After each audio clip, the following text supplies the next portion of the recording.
अस्सलाम वालेकुम। इस वीडियो में हम देखेंगे कि हम अपने सॉफ्टवेयर में कॉन्टैक्ट कैसे ऐड कर सकते हैं। कॉन्टैक्ट मतलब आपके सप्लायर और आपके कस्टमर।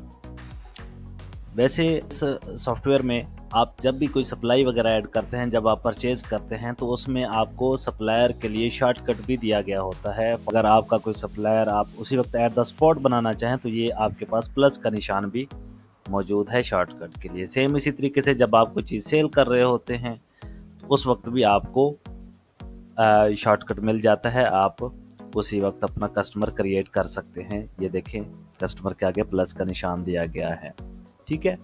लेकिन प्रॉपर तरीके से अगर आप पहले ही बैठ के, अगर आपके कुछ रेगुलर कस्टमर हैं, आपके कुछ रेगुलर सप्लायर हैं, आप उनके खाते ऐड करना चाहते हैं, जब आप सॉफ्टवेयर परचेज़ करते हैं तो आप साफ ज़ाहिर खाते तो मैनेज करेंगे।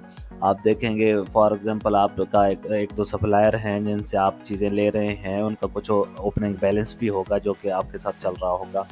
तो इसी तरीके से कुछ ट्रांज़ैक्शंस होंगी, इसी तरीके से आपके कुछ रेगुलर कस्टमर होंगे जिनकी तरफ खाते गए हुए होंगे, तो वो आप अगर ऐड करना चाहते हैं तो वो आप कॉन्टैक्ट से ऐड करते हैं। आप क्या करेंगे, कॉन्टैक्ट में आएँगे, सबसे पहले अगर आप सप्लायर ऐड करना चाहते हैं तो सप्लायर पे आएँगे। तो आपके जितने भी सप्लायर होंगे वो यहाँ पे आपको शो हो जाएँगे। जैसा कि अभी हमने 2 सप्लायर बनाए हुए हैं, ठीक है, मिस्टर मोहम्मद अवैस और इखलाक खान के नाम से। तो ये अगर आप कोई नया अपना सप्लायर ऐड करना चाहते हैं, वो आप यहाँ से ऐड के बटन पे आके क्लिक करके आप अपना सप्लायर ऐड कर सकते हैं। सप्लायर ऐड करने के लिए आप ये देखें, यहाँ पे सबसे पहले आपको सप्लायर नज़र आ रहा है। उससे आगे ये 2 चीज़ें बहुत अहम हैं। बिज़नेस मतलब है कि अगर तो वो कोई कंपनी है तो आप यहाँ पे बिज़नेस पे क्लिक करेंगे तो ये देखें आपसे बिज़नेस नेम पूछा जाएगा कि वो कंपनी का नाम क्या है। लेकिन अगर वो कोई बंदा है, कोई सप्लाई देने के लिए कोई आम बंदा आ रहा है, कोई सेल्समैन आ रहा है, तो आप यहाँ पे इंडिविजुअल के ऊपर क्लिक करेंगे तो ये देखें अब यहाँ पे कंपनी का नाम नहीं पूछा जा रहा बल्कि उस बंदे का नाम पूछा जा रहा है कि उसका फर्स्ट नेम क्या है, मिडिल क्या है, लास्ट क्या है, ठीक है। तो इन दोनों में से आपने ये चेक करना होता है कि आपका ये जो आप सप्लायर ऐड कर रहे हैं ये कंपनी है या कोई इंडिविजुअल है, ठीक है ना। मोस्टली कंपनीज होती हैं तो आपने बिजनेस पे क्लिक करना है। आगे ये जो कॉन्टैक्ट आईडी होती है इसको आपने खाली छोड़ देना है। Leave empty to auto generate, ये कंप्यूटर खुद जनरेट कर देगा, ठीक है। आपने इसको खाली छोड़ देना है। आपने सिंपली ये बिजनेस पे क्लिक करने के बाद आना है, यहाँ पे बिजनेस नेम लिखना है, उसका मोबाइल नंबर कॉन्टैक्ट जो होता है उसका अल्टरनेट कोई कॉन्टैक्ट नंबर है तो वो लिख लें, ठीक है ना। ये लैंडलाइन ये लिखने की ज़रूरत नहीं है। ईमेल अगर आप लिखना चाहें आपकी मर्ज़ी है। उसके बाद आपने मोर इन्फॉर्मेशन पे क्लिक करना है तो ये फॉर्म कंप्लीट खुल जाएगा आपके सामने। अब उस सप्लायर के आपने 50,000 देने हैं तो यहाँ पे 50,000 लिख देने हैं। जितने भी आपने उसके पैसे देने हैं वो यहाँ पे आपने लिख देने हैं, उसका ओपनिंग बैलेंस, ठीक है।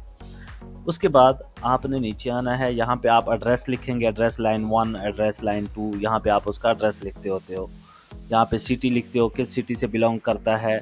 स्टेट मतलब पंजाब है, केपीके है, आईसीटी है, सिंध है, बलूचिस्तान है, कश्मीर है, जो भी है स्टेट वो लिखेंगे आप। कंट्री डेफिनेटली पाकिस्तान है तो पाकिस्तान होगा, या अगर आप आउट ऑफ कंट्री से हैं तो आप अपने कंट्री का यहाँ पे नाम लिखते हैं। जिप कोड जो होता है, पोस्टल कोड भी होता है, जिप कोड भी, तो ये आप लिख सकते हैं।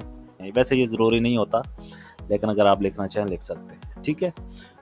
उसके बाद आप यहाँ पे कस्टमाइज फील्ड जो है ये आप अपनी मर्ज़ी से बनवा सकते हैं हमसे, ठीक है। यहाँ पे आप अगर उस सप्लायर के बारे में कुछ और इन्फॉर्मेशन, उसका CNIC लेना चाहते हैं या उसके कोई और डॉक्यूमेंटेशन लेना चाहते हैं या उसका कोई भी आपको फील्ड दरकार है तो वो हमसे यहाँ आप बनवा सकते हैं, ठीक है।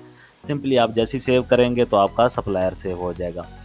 कस्टमर के लिए भी सेम यही प्रोसीजर है। सेम इसी तरीके से आपने आना है तो ये देखें आपके सामने ये जितने भी आपने कस्टमर्स खाते वाले बनाए हुए हैं तो यहाँ पे आपके सामने शो हो रहे हैं। अब आप कोई न्यू बनाना चाहते हैं तो यहाँ पे आप ऐड पे आएंगे। ऐड पे आने के बाद यहाँ पे भी आपसे पूछा जाएगा कि ये आपका जो कस्टमर है ये बिजनेस है यानी कोई कंपनी है या कोई इंडिविजुअल है। तो कस्टमर मोस्टली इंडिविजुअल ही होते हैं तो आपने इंडिविजुअल पे आना है। इसको भी आपने आईडी को ऑटो जनरेट होने के लिए खाली छोड़ देना है। उसके बाद आपने प्रीफिक्सेस में मिस्टर हैं या मिसेज हैं जो भी आपने लिखना है उसके बाद उसका नाम लिखेंगे, उसका फ़ोन नंबर लिखेंगे, ईमेल वगैरह लिखना चाहें, और इसका भी मोर इन्फॉर्मेशन में आके अब इसका ओपनिंग बैलेंस क्या है, ये इस कस्टमर से हमने कितने पैसे लेने हैं, मिसाल के तौर पे हमने इससे 50,000 लेना है या 20,000 लेना है, 30,000 लेना है, जो भी इसका बैलेंस है वो आपने यहाँ पे लिख लेना है। कस्टमर से साफ ज़ाहिर है हमने पैसे लेने होते हैं और सप्लायर को हमने पैसे देने होते हैं। तो ओपनिंग बैलेंस में आपने जितने पैसे, अगर सप्लायर ऐड कर रहे हैं तो आप यहाँ पे जितने आपने पैसे उसके देने हैं वो लिखते होते हैं। अगर आप जैसे अभी हम यहाँ पे कस्टमर ऐड कर रहे हैं तो सब ज़रा कस्टमर से हमने पैसे लेने होंगे, तो वो यहाँ से आपने उसका ओपनिंग बैलेंस लिख दे रहे हैं कि हमने इतने पैसे उससे लेने हैं, ठीक है। उसके बाद क्रेडिट लिमिट अगर आप लगाना चाहें, क्रेडिट लिमिट ये होती है कि आप चाहते हैं कि यार मैं इस बंदे को 30,000 तक का उधार दूं, इससे ऊपर ना दूं, इससे ऊपर मेरा जो सॉफ्टवेयर है इसको सेल ना करे, तो आप यहाँ पे 30,000 लिख देंगे।